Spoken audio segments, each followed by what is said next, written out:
inaonekana ni jambo zuri kwa watumishi wa Mungu ambao tunaweza tukasimama kwa ajili ya kuitetea Injili. Haleluya. Licha tu kuitetea Injili, na vile vile kuwatetea na kuelezea ukweli wa watumishi wa Mungu ambao kwa kazi wanazokuwa wamezifanya au kwa maono waliokuwa wameonyeshwa kwamba ni maono sahihi mbele ya Mungu. Kwa hiyo, kwa sababu neno la Mungu katika kitabu cha Wakorinto wa pili mstari wa 13 kuanzia mstari wa kwanza inasema kwamba hii ndiyo mara ya 3 ya mimi kuja kwenu, kwa vinywa vya mashahidi 2 au 3 kila neno litathibitishwa. Kwa hiyo kwenye kila kitu ambacho Mungu anakuwa anakifanya hapa duniani au amekiongea, ina maana kwamba kunakuwa na ushuhuda wa watu 2 au 3. Yaani mtu mmoja akiongea kitu fulani, watu wengine wanakuja kuishuhudia ile kitu kwamba ni kitu ya kweli. Kwa hiyo kama kunakuwa hakuna mtu ambaye anaweza akasimama na kushuhudia kwamba hilo jambo ni la kweli, inaonekana kwamba hilo jambo bado halijathibitika. Sasa kuna hiki kitu kimoja ambacho kuna mchungaji mmoja, haleluya, anaitwa Askofu Moses Magembe, ambaye yeye aliongea katika shuhuda yake akasema ya kwamba ugomvi uliokuwa umefanyika, yaani kitu kilichomfanya yeye achane na kanisa la TAG ni kwamba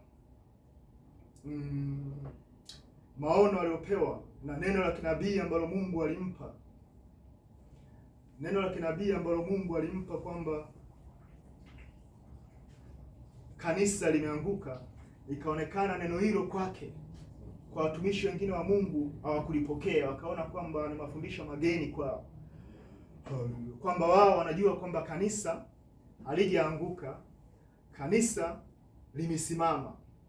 Kwa hiyo yeye anapokuwa na mahubiri ya kusema kwamba kanisa limeanguka, ikawa inaonekana kwamba kama anazalilisha kanisa. Kwa hiyo kwa kuwa ikaonekana kwamba analizalilisha kanisa, kukawa hawampi ule ushirikiano mzuri wa kiroho unaotakiwa, kwa sababu maono yakawa yameachana. Labda walipokuwa wanaangalia ndani ya kanisa kuona kama kuna mtu mwingine atakuwa na maono kama yake, ikaonekana kwamba labda hakuna mtu aliyofunuliwa jambo hilo. Kwa hiyo inaonekana ikawa ni rahisi kwao kutengeneza kikundi na kukataa yale maono kwamba kanisa limeanguka. Na nilipokuwa namsikiliza, nilikuta sehemu moja ameongea kwamba yeye tangu apewe neno na Mungu kwamba kanisa limeanguka mpaka sasa hivi ni miaka 30. Ina maana kwamba hilo kanisa lilikuwa maono alipewa, inaonekana alipewa labda mwaka 94, kitu kama hicho. Haleluya. Kwa hiyo Mungu alipomwambia kwamba katika miaka hiyo 94, kwa sababu mpaka sasa hivi miaka 30 imeshatimia. Kwa hiyo kama Mungu alimgea maono hayo miaka hiyo, Mungu hakuishia tu kumpa maono hayo yeye, bali maono kama hayo vile vile Mungu alitugea na alituonyesha. Kwa hiyo Mungu alituonyesha vipi maono hayo? Mungu alituonyesha kwamba ni sehemu ambako imepandwa, kuna misalaba ambayo imewekwa juu ya makaburi. Na hiyo misalaba iliyowekwa juu ya makaburi ikawa imeliwa mchwa, misalaba yote ambayo mingine iko karibu ya kuanguka, kwa sababu kulionekana kwamba hakuna msalaba ambao umesimama vizuri, ilikuwa ni misalaba ambao. Kwa hiyo baada ya kuonekana kwamba hiyo misalaba ambao ambayo imeliwa na mchwa iko karibu ya kuanguka, nilistajabia baada ya kuona maono hayo, na hiyo ilikuwa ni mwaka 1999. Kwa hiyo ina maana kwamba kitu ambacho Mungu alinionyesha na kitu ambacho alimuonyesha Askofu Moses Magembe kinaweza ikawa kilitofautiana labda miaka 5. Lakini katika mwaka huu ambako Mungu alinionyesha makaburi ambayo yanaonekana yameliwa na mchwa na yanataka kuanguka, yaani hayako katika hali nzuri. Ile misalaba ambao ilikuwa imewekwa juu ya makaburi ilikuwa imeliwa na mchwa inataka kuanguka. Hakuna msalaba ambao unaonekana kwamba unapendeza. Nilipoona jambo lile nilistajabia, na nilipokuwa nalistajabia jambo lile, Mungu akaniambia, kazi yako wewe ni kubadilisha hii misalaba ya mbao iwe misalaba ya dhahabu. Na nilipoiangalia ile misalaba nikaona ya kwamba imebadilishwa ikawa ni misalaba ambayo ya dhahabu ambayo inang'aa na kumelemeta. Kwa hiyo nikatambua ya kwamba kazi ambayo Mungu alionigea ni kubadilisha kanisa la Mungu kutoka kiwango ambacho kipo sasa na kuliweka kwenye kiwango ambacho cha utukufu, ili Yesu akija aweze kulinyakua hilo kanisa. Sasa kutokana na mambo hayo, hiyo inathibitisha kwamba Mchungaji Magembe alichokiona katika maono yake kwamba kanisa limeanguka, hizo ni habari za kweli. Lakini mpango kuonyeshwa kwamba kanisa limeanguka sio kwamba Mungu ameliacha kanisa, bali Mungu alikuwa anaonyesha kiwango cha kanisa jinsi kilivyo, kwamba kipo kwenye kile kiwango kwa ajili ya utayari wa kuchukuliwa kwa ajili ya unyakuo. Na ndio maana hapa neno la Mungu linasema kwamba hii ndio mara ya tatu mimi kuja kwenu kwa vinywa vya mashahidi wawili au watatu, kila neno litathibitishwa. Kwa hiyo ninatoa ushuhuda huu kwamba kila alichoonyeshwa Mchungaji Magembe kwamba kanisa limeanguka, yale ni maono ya kweli. Kanisa ni kweli limefanyaje? Limeanguka. Lakini mpango wa Mungu ni kulinyanyua kanisa lake hapa duniani.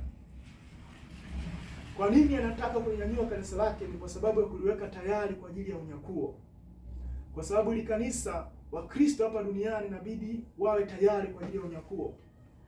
Na ndio maana yeye alichokuwa ameonyesha ilikuwa sio tu kanisa la TAG, bali ni kanisa lote la Kristo hapa duniani. Kwa hiyo wachungaji wengi, watumishi wengi wa Mungu hapa duniani wanafanya kazi chini ya kiwango ambacho kile Mungu amekusudia, kile ambacho Mungu anataka kazi yake ifanyike. Na maisha mengi ya Wakristo hapa duniani yako chini ya kile kiwango ambacho Mungu anaona kwamba wanastahili kunyakuliwa.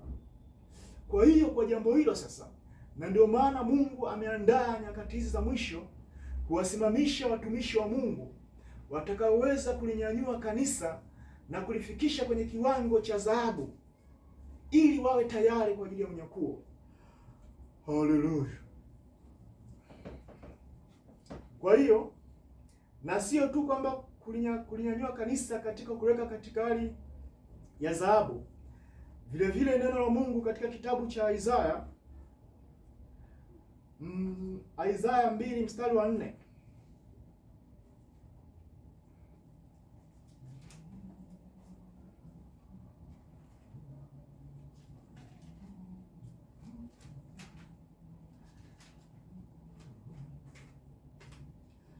Isaya 2 mstari wa 4, ambalo neno la Mungu linasema kwamba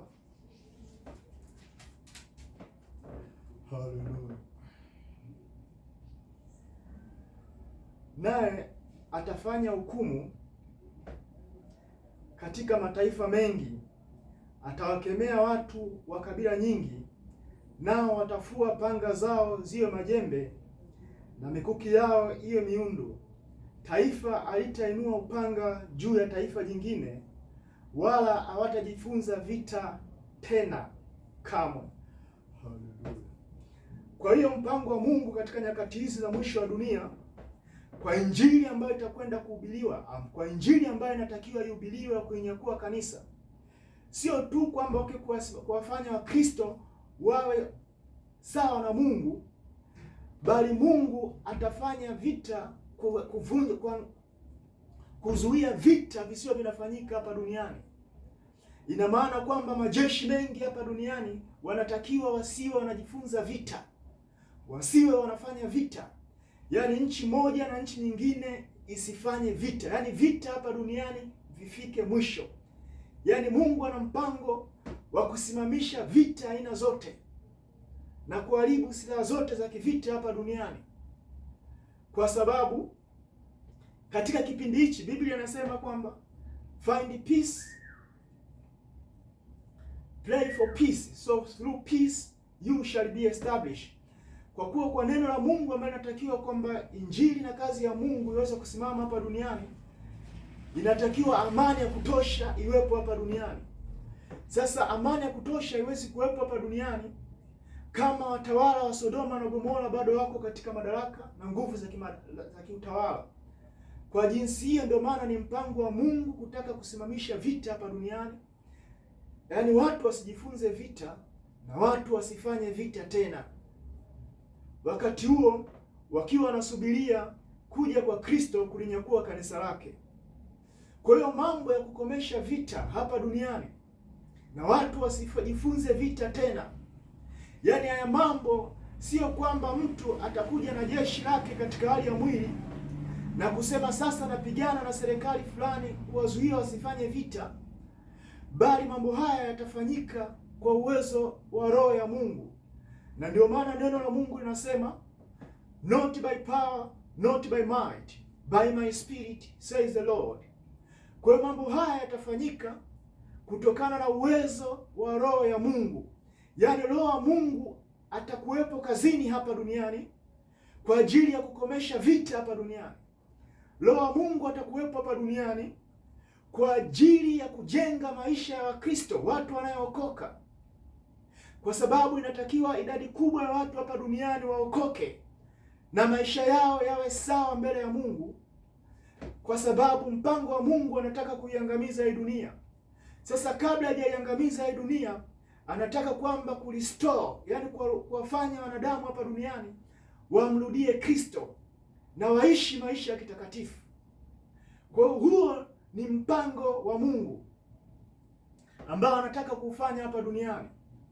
Na ndio maana kama kuna makanisa ambao walikuwa wameanzisha habari ya uamsho wakitegemea kwamba wanaweza wakaibadilisha dunia ikawa kwa ajili ikawa inamtii Yesu na maisha wa Kristo wawe sawa mbele ya Mungu, lakini muda wa jambo hilo ulikuwa hujafanyika, kwa sababu kuna watu ambao wameandaliwa na Mungu hapa duniani katika nyakati za mwisho ambao ndio wanaotakiwa kufanya hiyo kazi. Pamoja kutakuwa na watumishi wengine wa Mungu hapa duniani. Wapo watumishi wa Mungu wengine hapa duniani ambao Mungu pia atawatumia katika kulijenga kanisa la Yesu hapa duniani, kwa sababu kanisa la Kristo Yesu inabidi lijengwe na lisimame katika misingi ya Kikristo na watu waishi katika maisha ya utakatifu. Kwa hiyo kutokana na mipango hiyo ya Mungu, ukisoma katika kitabu cha Isaya 18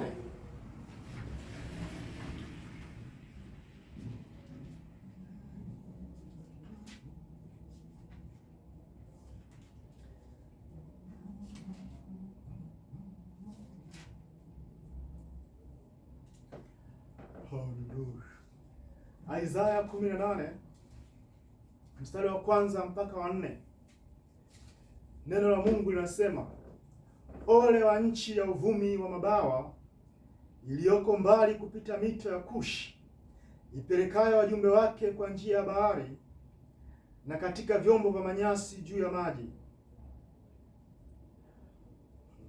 Nenda wajumbe wepesi kwa watu warefu laini, watu watishao tangu mwanzo, wao hata sasa, taifa la watu wenye nguvu, wakanyagao watu, enyi watu wa makao katika ulimwengu wote na wenyeji wa dunia. Bendera ikiinuliwa mlimani, angalieni, na wakipiga tarumbeta, sikieni. Maana Bwana ameniambia hivi, mimi nitatulia na kuangalia katika makazi yangu, kama wakati wa mwangaza mweupe wa jua kali, mfano wa wingu la umande katika hali ya mavuno. Haleluya. Kwa hiyo hili neno la kinabii liliongelewa na Isaya miaka mingi iliyopita, lakini utimilifu wa hili neno la kinabii katika kitabu cha Isaya 18 nyakati hizi sasa za mwisho. Ina maana hili neno mito mbele ya Kushi, yaani mto baada ya nchi ya Kushi. Nchi ya Kushi katika Biblia ni nchi ya Ethiopia, na mto unaoongelewa hapo ni mto Nile. Ina maana ulikoishia mto Nile au unakoanzia mto Nile, baada ya nchi zinazoanzia hapo, ndipo hawa watumishi wa Mungu watatoka na kusimama kwa ajili ya kuhubiri Injili hapa duniani na kusimamisha kanisa la Kristo ambalo linaonekana limepungukiwa utukufu wa Mungu, kulisimamisha kanisa la Kristo hapa duniani na kuliweka sawa kwa ajili ya unyakuo, kwa sababu kanisa la Kristo inabidi liwekwe sawa katika hali ya utakatifu ili liweze kuwa tayari kwa ajili ya unyakuo. Kwa hiyo haya sio mapenzi ya binadamu, bali ni mapenzi ya Mungu, kwa sababu dunia hii ambayo watu wanaishi sasa hivi inatakiwa iangamizwe. Lakini kabla ya kuangamizwa, inatakiwa kwanza Wakristo wasimame vizuri na Mungu. Kwa hiyo nini kitawasimamisha? Na ndio maana Mungu ameandaa watu wake aliowapaka mafuta kwa ajili ya kuhubiri Injili ya Kristo hapa duniani.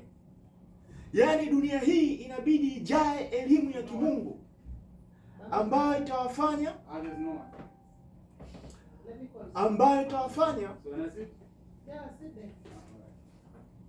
itawafanya wanadamu hapa duniani kumrudia Kristo na kusimama vizuri mbele ya Mungu.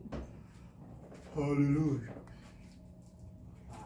Na ndio maana neno la Mungu likasema, maana Bwana ameniambia hivi, mimi nitatulia na kuangalia katika makazi yangu kama wakati wa mwangaza mweupe wa jua kali, mfano wa wingu wa umande katika hali ya mavuno. Tena neno la Mungu likasema, enyi watu wa makao katika ulimwengu wote na wenyeji wa dunia, bendera ikiinuliwa mlimani, angalieni, na wakipiga tarumbeta, sikieni. Tarumbeta ni neno la Mungu ambalo litakalokuwa linahubiriwa hapa duniani kuwaambia wanadamu kwamba dunia imefika mwisho. Na kwa kuwa tarumbeta ni neno la Mungu ambalo tutakayokuwa tunalihubiri hapa duniani kwa taarifu wanadamu hapa duniani kwamba hii dunia imefika mwisho.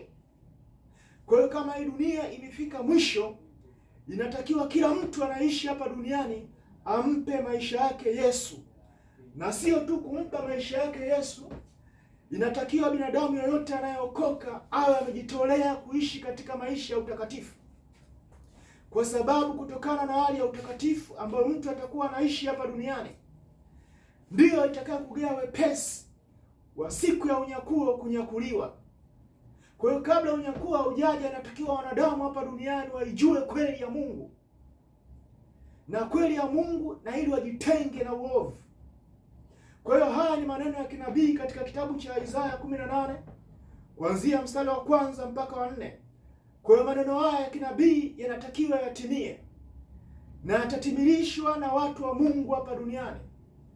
Kwa hiyo narejea tena kwamba maono aliyoyaona Mchungaji Magembe miaka 30 iliyopita kwamba kanisa limeanguka, yale ni maono ya kweli. Haleluya. Na mpango wa Mungu ni kutaka kulinyanyua kanisa lake duniani. Na mpango wa Mungu kanisa lake linyanyuke.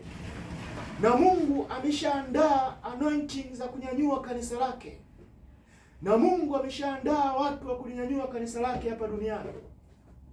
Na kuna watu wengi hapa duniani wa Kristo wana maono ya kumtumikia Mungu, na wameonyeshwa kwamba watamtumikia Mungu katika viwango vya juu, lakini wanakuwa hawajajua kwamba lini wataanza kumtumikia, kwa sababu mafundisho yaliyopo hapa duniani ni kwamba dunia imefika mwisho. Lakini dunia kabla haijafika mwisho, kabla Mungu hajaiangamiza hii dunia, inatakiwa wajumbe wawili wa Mungu wasimame hapa duniani kwa ajili ya kuwarudisha watu wa Mungu mbele ya Mungu na kuibadilisha dunia imfuate Kristo. Alafu wakishamaliza kazi yao, ndipo mwisho wa dunia uje. Kwa hiyo mpango wa kanisa kunyanyuliwa, kanisa litanyanyuliwa. Na habari kwamba kanisa limeanguka, ni kweli kanisa limeanguka. na ndio maana nguvu na utukufu wa Mungu unaotakiwa kuwepo ndani ya kanisa umepungua, na ndio maana kupo na dini nyingi za kishetani na wajumbe wengi wa kishetani wameingia ndani ya kanisa. Lakini hiyo haijamaanisha kwamba Mungu ameliacha kanisa. Mungu bado analipigania kanisa lake na mpango wake ni kulinyanyua. Haleluya! Kwa hiyo ukisoma neno la Mungu katika kitabu cha Zefania, ambayo inasema kwamba ni Zefania sura ya 3 mstari wa 9 mpaka wa 10, neno la Mungu linasema haleluya, maana hapo ndipo nitakapoamuru, nitakapowarudishia mataifa lugha iliyo safi, wapate kuliita jina la Bwana, wamtumikie kwa nia moja. Maana toka nchi iliyo mbali na mito ya Kushi waniombao dua, yaani binti za watu wangu waliotawanyika, wataleta matoleo yangu. Yaani mpango wa Mungu ni kwamba anointing na nguvu za kimungu za kulirudisha kanisa lake katika misingi ya Kikristo kama Mungu alivyokusudia, kama Yesu alivyomwaga damu yake msalabani. Kwa jinsi gani Wakristo wanatakiwa wawe? Kwa sababu Wakristo wanatakiwa wawe watu wanayetembea na utukufu wa Mungu. Wakristo wanatakiwa wawe ni watu wenye mamlaka, wenye nguvu za kimungu, wenye mamlaka ya kiutawala, waliojaa utakatifu, ambao watu hao wanafanyika kuwa ni jeshi la Mungu hapa duniani. Kwa sababu hapa duniani kuna majeshi aina 3.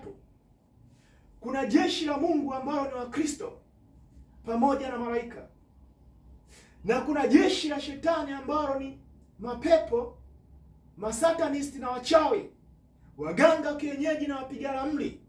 Hawa wote ni jeshi la shetani hapa duniani.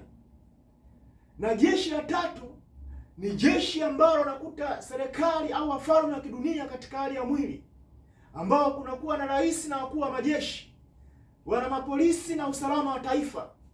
Hao ni jeshi jingine la 3 ambalo liko hapa duniani.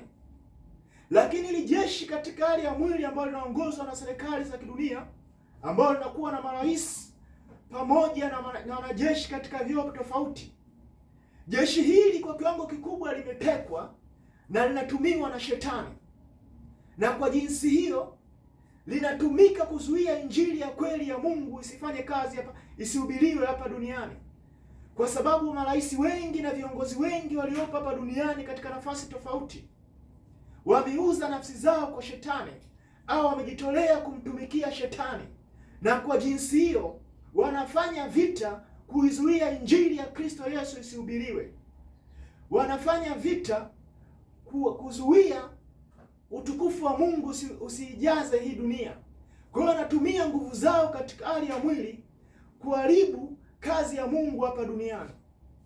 Lakini Mungu anayeshinda vita aina zote hapa duniani, hajawahi kushindwa vita hata moja. Na ndio maana ana tabia ya kutangaza mwisho tangu mwanzo. Yaani Mungu wa Abraham, Mungu wa Isaac na Mungu wa Jacob ni Mungu ambaye hajawahi kushindwa vita. Huwa anashinda vita vyote, na ana tabia ya kutangaza mwisho tangu mwanzo. Na ndio maana akatangaza kwamba nchi ambazo, akatangaza ya kwamba maana hapo ndipo nitakapowarudia mataifa lugha iliyo safi. Yaani hapa nyakati hizi sasa Mungu anataka kuifanya hii dunia waishi katika hali ya amani. Haleluya. Wapate kulitia jina la Bwana, wamtumikie kwa nia moja. Yaani Mungu anahitaji katika nyakati hizi sasa watu wa mataifa mbalimbali hapa duniani waweze kumrudia Mungu na wamtumikie Mungu kwa nia moja. Kwa sababu dini za kishetani kama vile Uislamu, Buddhism, Hinduism na dini nyingine ambazo hizo ni dini za kishetani hapa duniani. Hizi zinatakiwa zifike mwisho, na watumishi wa uongo katika makanisa vile vile inatakiwa wafikishwe mwisho. Na hii sio kwamba itafanyika vipi, kama nilivyokuambia neno la Mungu linavyosema, it is not by power, not by might, by my spirit says the Lord. Haya mambo yatafanyika kwa uwezo wa Roho ya Mungu. Yaani Roho wa Mungu hapa duniani akiwa ndani ya watumishi wake atafanya mpango huu ukamilike. Na kwa bahati mbaya zaidi, yaani si tu kwamba hakutakuwa na jeshi la kuzuia mambo haya, kutakuwepo na jeshi la shetani la kujaribu kuzuia mipango hii, lakini Mungu anayejua kushinda vita vyote yupo tayari kuwachinja na kuangamiza. Kwa hiyo Mungu atawachinja watakaosimama kupingana na kweli hii ya kuibadilisha hii dunia kwa ajili ya kumtumikia Kristo Yesu. Kwa sababu wanadamu wanaoishi hapa duniani inabidi wabadilishwe, wamtumikie Mungu aliyeumba mbingu na dunia. Na huyu Mungu jina lake ni Jehova. Na huyu Mungu anapatikana ndani ya Kristo Yesu. Na huyu Mungu ni Yesu. Kwa hiyo kama kuna mtu yoyote hapa duniani, haleluya, ambaye anaishi hapa duniani amtumikii Mungu anayejulikana kwa jina la Jehova, huyo mtu yupo mikononi mwa shetani. Kama kuna mtu yoyote hapa duniani amtumikii Mungu anayejulikana kwa jina la Yesu, huyo mtu yuko mikononi mwa shetani. Kwa sababu inatakiwa hapa duniani watu wote wawe na dini moja na imani moja, na hiyo dini moja ni Ukristo, kwa sababu Mungu mwenyewe ni Mkristo. Kwa hiyo mtu yoyote anapokuwa na dini tofauti na Ukristo, huyo ni mtu wa shetani. Sasa kama wewe ni mtu wa shetani na unataka kuishi hapa duniani, basi usijinyanyue kufanya vita na watu wa Mungu, kwa sababu siku zako za kuishi hapa duniani zitafutiliwa mbali. Haleluya. Kwa hiyo, kwa sababu siku zako za kuishi hapa duniani zitafutiliwa mbali, ina maana utakutana na huyo shetani unayemtumikia kuzimu. Kwa sababu oda na utawala wa kidunia unabadilika, kwamba sheria inabidi itoke Zion. The law have to come out, the law will come out from Zion. That is what the word of God says. Kwamba katika nyakati hizi za mwisho sheria za kuitawala dunia na kuiongoza dunia inabidi itoke kwenye vinywa vya wana wa Mungu, sio katika serikali za kishetani, sio kwa wachawi au masatanisti, sio kwa maraisi au mawaziri, kwa sababu kila anayejiona ni rais au waziri na yeye pia anatakiwa ampe maisha yake Yesu. Kwa sababu hizi ni nyakati za mwisho tulizofikia, ambazo anatakiwa kila mtu abadilike. Kwa hiyo, haleluya, katika kwa nini watu wanatakiwa wabadilike hapa duniani? Ukisoma neno la Mungu katika kitabu cha Ephesians chapter 5 verse 25, verse 27, neno la Mungu linasema, haleluya,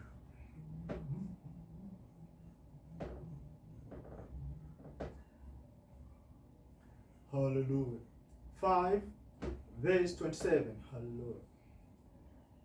Neno la Mungu linasema, apate kujiletea kanisa tukufu lisilo na ila wala kunyazi wala lolote kama hayo, bali liwe takatifu lisilo na mawaa. Kwa hiyo neno la Mungu linasema kwamba Yesu anataka kanisa ambalo halina madoa, kanisa ambalo ni takatifu, kanisa ambalo ni tukufu, lililojaa utukufu wa Mungu. Yaani ukiwepo ndani ya kanisa unakuta kwamba kuna utukufu wa Mungu. Na ndio maana ukisoma neno moja la Mungu katika kitabu cha Psalms